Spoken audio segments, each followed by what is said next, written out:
more time spent together.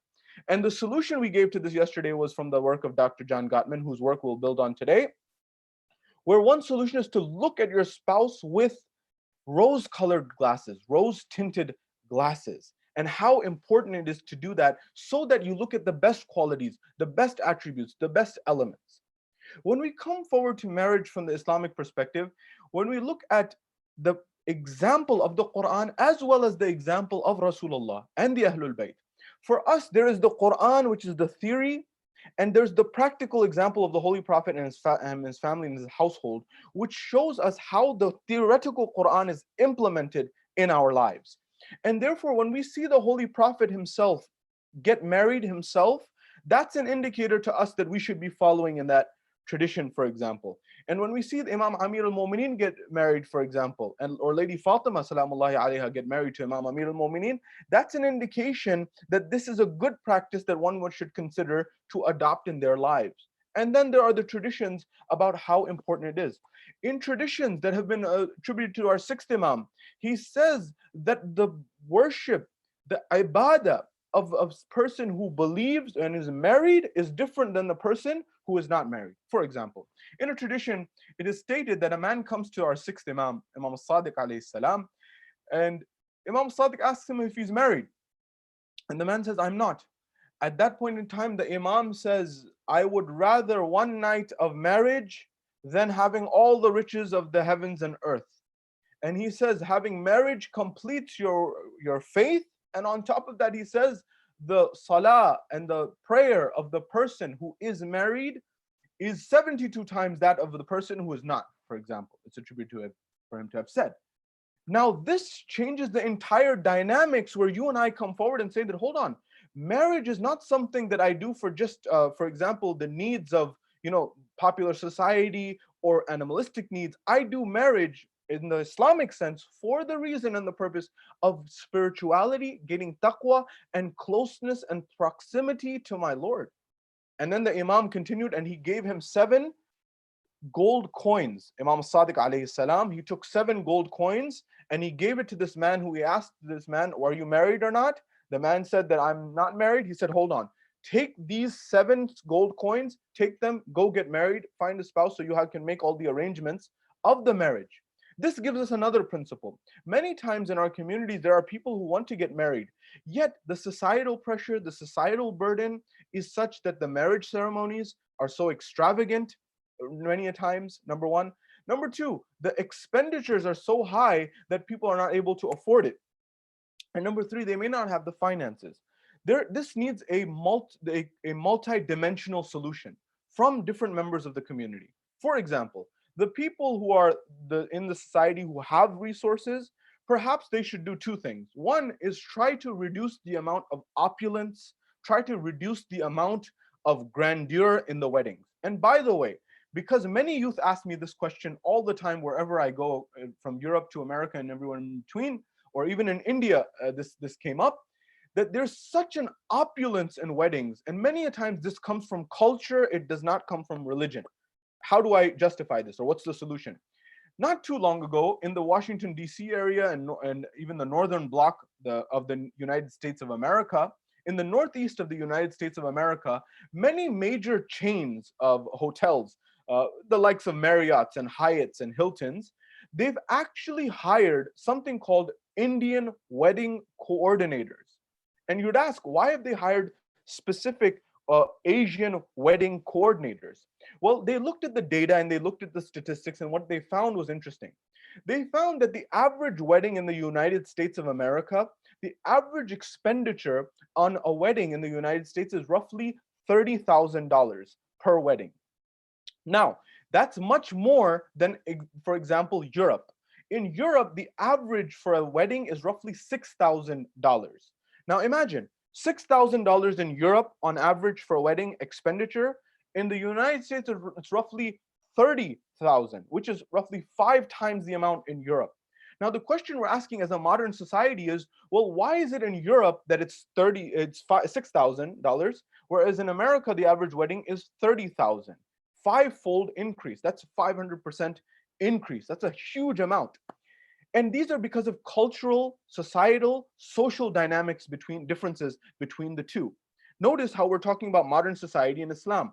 Modern society is different from place to place. Now, why did Hyatt, Hilton, Marriott, and similar types of these companies hire Asian wedding coordinators? The reason they did this was because they crunched the numbers and they found out that Asians, particularly Indians and similar, and Pakistanis and people of that demographic, they roughly spend on average $100,000 on weddings. This is an order of magnitude increase, a massive increase relative to what the general population spends. And they realize it's a huge opportunity. Well, where does that come from? Does that come from Islam, for example, from Muslims from the subcontinent? Or does that come from other places? By the way, I know my Arab friends, I know my Persian friends are saying that it's not much different in our space, if not more elaborate and ornate. I'm not saying to not have nice weddings. I'm saying something different. I'm saying that if you're going to have a nice wedding, no problem. At the same time, if you're going to have an opulent wedding, an over the top wedding, a wedding where there's elephants, for example, and Aladdin like entrances, don't give that the garb of religion and say that my religion requires this. The religious requirements are different than the cultural requirements in this domain. Doesn't mean don't have a nice wedding. It means that don't overburden society. Why? Because this has impacts on our societies. I'll give you the example. I remember in one of my recent trips to India, where we were on doing some work there to help the community and society, I had the opportunity to meet a youth. And that youth said, for example, his family had moved from one apartment complex to the other, and there were some individuals who helped to fund and finance and create a housing society that was decent for community members from our community. And they had shifted from a place that was not that great to a better place, keeping all individuals anonymous. And when they moved to this better place, one of the things this individual told me and the family told me was they were having a very difficult time getting married. Their son was having a very difficult time getting married, and the reason for that was because there was such a stigma attached with the area they were living with. And now that they've moved to this new different area, they now have that stigma is no longer there, and now they're able to marry. There's more ease for their son to get married. I'm sure the same is true also for many sisters and many daughters. Well, a question that you and I should ask before this is, well, why is this stigma there in the first place? Meaning, why is there such a level of opulence? What was the Islamic principle of the criteria by which one should get married? The criteria in Islam of why and how someone should get married is one, taqwa, God consciousness, mindfulness of God, and presence of mind of Allah subhanahu wa ta'ala, spirituality and connection with Allah subhanahu wa ta'ala. I will mention this inshallah in the next lecture inshallah on some of the biggest problems that we in our communities have created in our societies about marriage. And much of that comes from culture. By the way, culture is not totally negative. People who say all culture is bad and they say that, for example, that you should throw out everything, the old adage for this is something called throwing the baby out with the bathwater. There are many good dimensions of culture that one should consider and not toss everything out. Evidence of this is Islam actually gave credence to some elements of Arab culture and Arab society, such as what, you may ask, such as generosity. This trait was found within that culture even before Islam.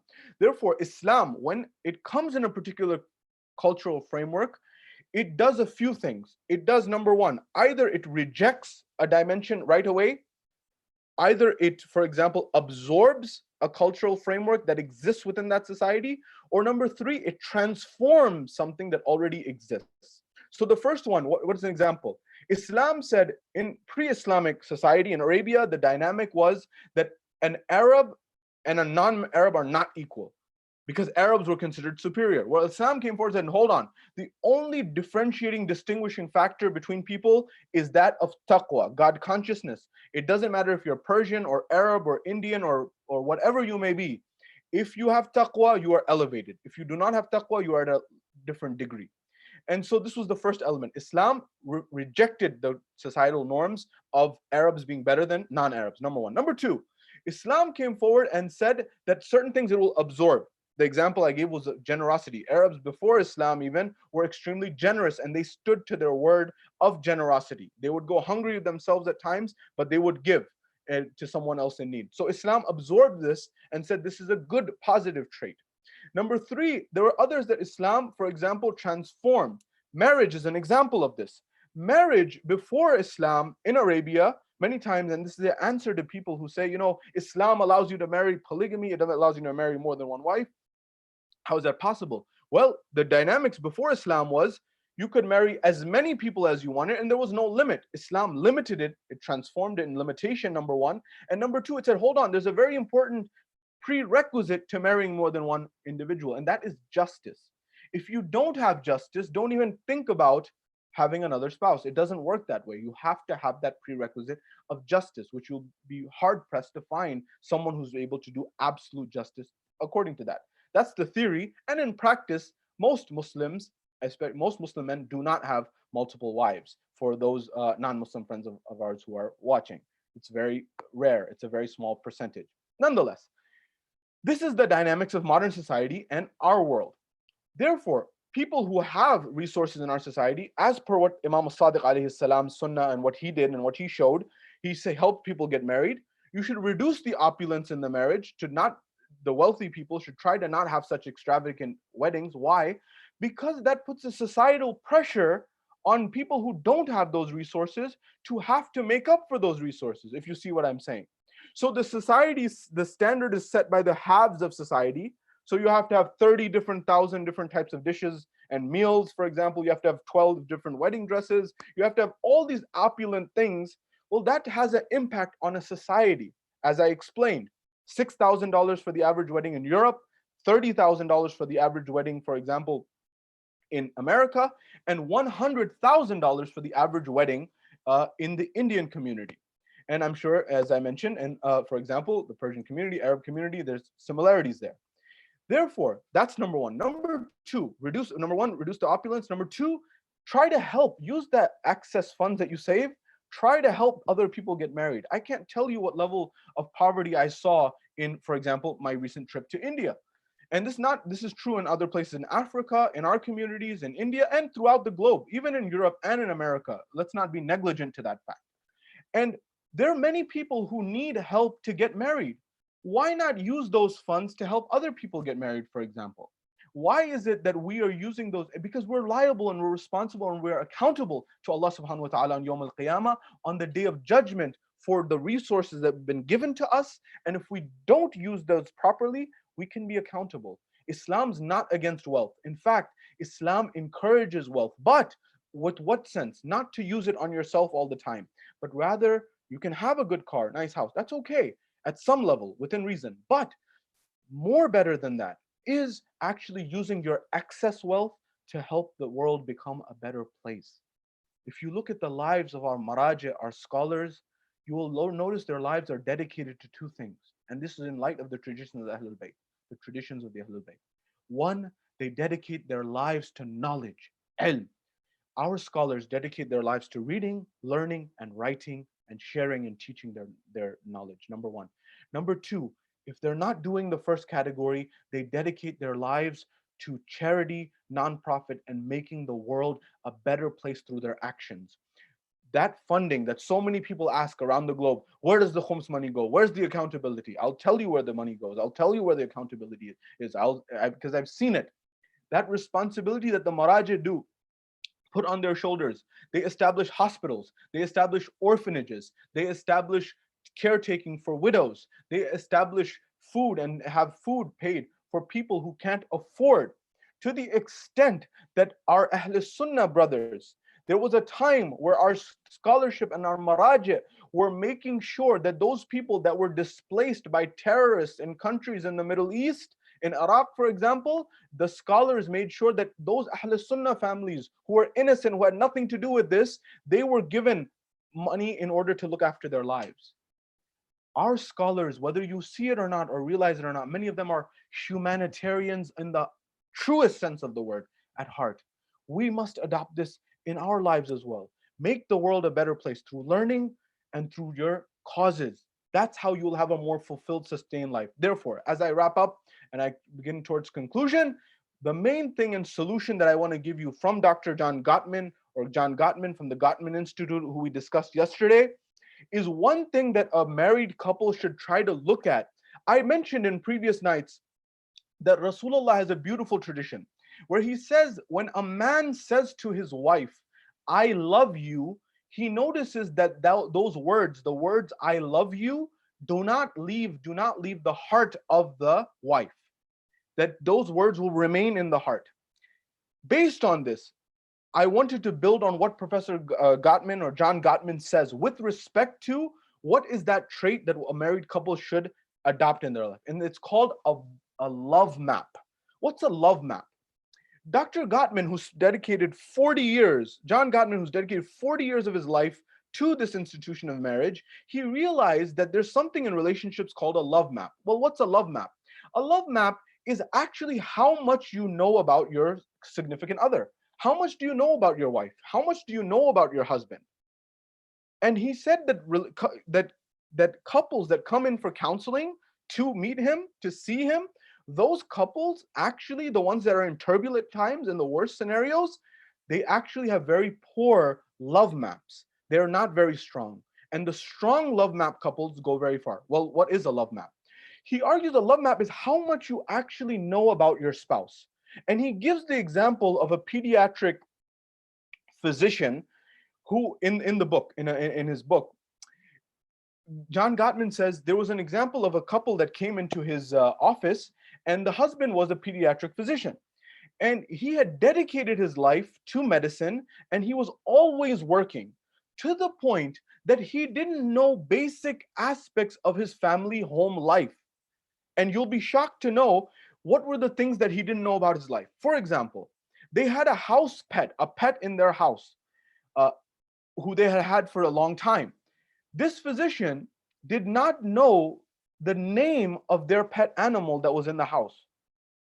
And you can imagine how something like this, that's a part and parcel of the family, for many people, a pet becomes part of the family, that person doesn't know the name of the pet. And how can that be? A second element which Professor Gottman found at this moment was that the husband or the physician did not know where the back door of the house was. He was so busy and so entrenched with coming in from the front door, back door, or from the front door or the garage, he didn't even know there was a back door. And if there was a back door, where was it? So he would call his wife in that instance, or it came up in conversation when they were in therapy, that there's actually a back door to the house, and therefore they went that way. So what Gottman says is you need to increase your love map as a spouse, as husband's wife. So pay close attention, those who are married and those who intend to get married, inshallah. You want to actually spend time in the day, in the week, in the months to actually sit down with your significant other. And when you sit down with your significant other, ask them about things in their life and ask them about deep elements that you haven't talked about before. Like, what is their vision for the future? What is their vision for their life? What is the most important thing to them? And Gottman found that couples who didn't have good answers to and know their other counterpart, well, this led to a rocky relationship. So build your love map. And the way you can do this is by asking some of those deeper questions of life. Well, how do you see this? How do you see the world and what's happening in our world today? What are some solutions that come to your mind? What are your passions? What are your hobbies? What are the things that you love spending time on more than anything else? And genuinely be interested in listening. That's the first element. The second element of what John Gottman says in his research, and he highlights this in his book, which I highly recommend, he says that a couple that actually looks at the early part of their marriage and looks at it positively, and when they reminisce and think about the early part of their relationship, they think positive thoughts, they think beautiful thoughts, there's a lot of hope that that relationship can be salvaged and can be protected and grow. So one solution that comes forward is you think about the first time that you met, the early days of the marriage, the honeymoon period, and what was beautiful there. And you think about, well, what was beautiful, and you reminisce on that, and then you say, well, how can we rekindle that? How can we revive that? How can we build on that? Dr. Martin Seligman at the University of Pennsylvania, he's the founder or one of the main founders of this field of positive psychology. And he says that Dr. John Gottman of the Gottman Institute is his favorite marriage counselor, therapist, researcher, because he understands many of the principles of marriage, which are aligned with positive psychology. Many others are not, unfortunately, in this domain. And he says, as marriage begins, there's a fire that is part of the marriage. But as time progresses, that fire becomes an ember. It becomes a little flame or a coal or something that's burning lightly. Your job is try to rekindle that. And this happens in almost every relationship. You may think that you're different, but you may find that you're not that different. So you need to rekindle and build that flame up so that you have a stronger relationship. And one way to do that is reminisce on the old times and also come forward and say, these are the beautiful elements. A final element that I want to share with you is that 67 to 69% of the different arguments that happen in a relationship, according to Gottman, this majority, almost 2/3 of the arguments that happen in a relationship, over 2/3, are because of repetitive items. There are two types of arguments that happen in a relationship. He says solvable relationship problems, and the other are perpetual. Solvable are the ones that there's actually a solution in front of your eyes, whether you may not realize it. And the example of this is, and he cites this in his book, an example of this is a husband and wife, and he shares a story. Well, the husband says, well, I'm always late because you're always doing your makeup in the morning. They were sharing a car. They were carpooling to work every day. And the husband comes forward and says, I'm going to be late to work again day after day because you take too much time doing makeup. Well, she responds and says, well, I wouldn't have to spend so much time doing makeup if you would just get out of the bathroom and let me use the restroom and take a shower before you. And then this back and forth ensues. And Gottman says a very simple solution to this is if both of them get up 10 minutes earlier, this whole problem is solved. There's no issue of timing. So analogously, these are solvable problems. So search out solutions to problems.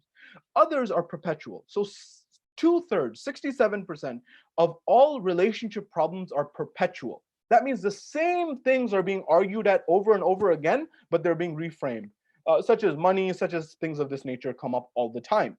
And one solution to this, and by the way, don't think that if you have money, that those problems go away in terms of that, because much research shows that they actually can get exacerbated as you get more money because your desires of buying more things increase as well. The hedonic treadmill, which psychologists call. And so one thing that researchers say is don't try to change your spouse necessarily. And because most people try to change their spouse, and that's not as effective. What's much more effective in a relationship is if you see the vantage point, you see the perspective, you see the way and the point of view of your loved one, of your spouse. And at that point, when you see that, you begin to see and you realize at that point in time that, oh, I didn't see it that way. Now I see how you see it. You try to empathize with them and see their perspective, and that shifts the dynamics. And so when the conversation happens again, it doesn't become an argument. And the final tip that I'm going to give you here that is extremely valuable, that may help save marriages for those people who are in rocky circumstances, whose marriages are on the rocks, is what researchers say is the startup.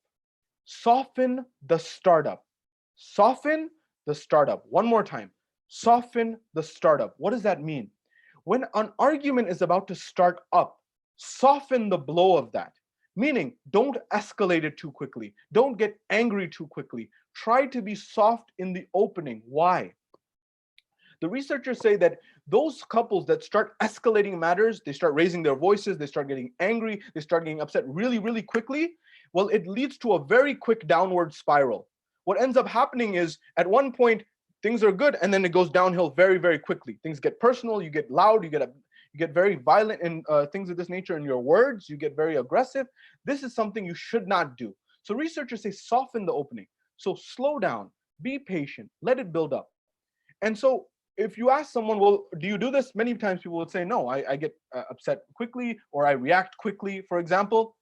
And so the researchers say, imagine for a moment that someone said that if you are patient in this situation and your income, becoming a millionaire was contingent upon your patience of something. Think back to the Stanford marshmallow experiment of delayed gratification. Those children who refrained from taking the marshmallow, when they waited for the other marshmallow, they were actually successful on every metric. Well, researchers actually took a group of people, married couples, and said, if we give you $1 million, if we provide you with $1 million, and all you have to do is be patient and actually control yourself, would you do that? They all said, absolutely. I'd be the most patient I've ever been. I'd control myself more than I've ever done. Well, they said, your marriage is worth more than $1 million. Your marriage is a lot more valuable. It's tens of millions of dollars, it's hundreds of millions of dollars. But you may not see it that way. Now, every time an argument's about to ensue, think about how valuable your relationship is. Think about it, even if you have to do it in monetary terms, that it's worth a lot. And if you see and you realize that something's worth a lot, then you won't be quick to get in a frenzy about losing it. You'll be more precautious. You'll be more careful. You'll be more responsible. And this is the tantamount teachings of Islam. That the idea within Islam is marriage is a serious matter. Divorce is permitted in the worst case scenario in Islam, where there are irreconcilable differences, in the sense of where, God forbid, Allah has not said till death do you part in Islam, because there may be circumstances where, God forbid, there's abuse, physical or verbal, otherwise. There may be certain elements where there is dhulm being done by the husband on the wife, or by the wife on the husband, and then there may be a need for a divorce. But we have in traditions that when a couple get divorced, the arsh, the throne of Allah subhanahu wa ta'ala shakes.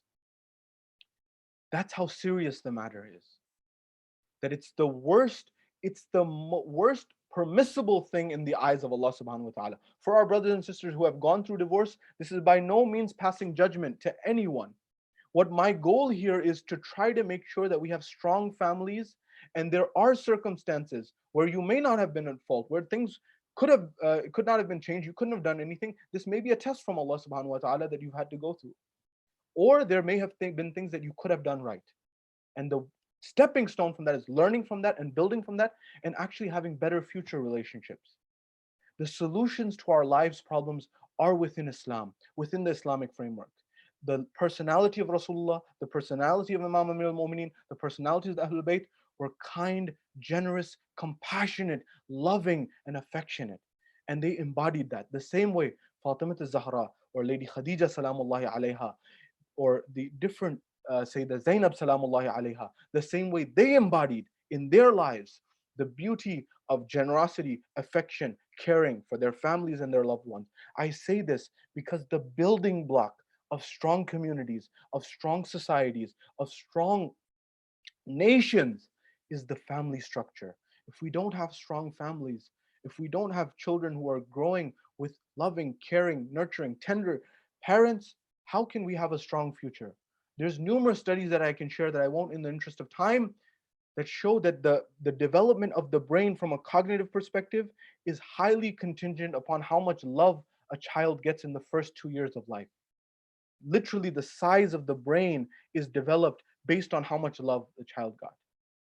Therefore, give your children love, give your spouses love, and raise the banner of love and care and affection across the globe. And you will see that, inshallah, your life and our lives will be harmonious, and we will live towards a more God-centric, spiritual, ethical life that we all strive for. وآخر دعوانا أن الحمد لله رب العالمين.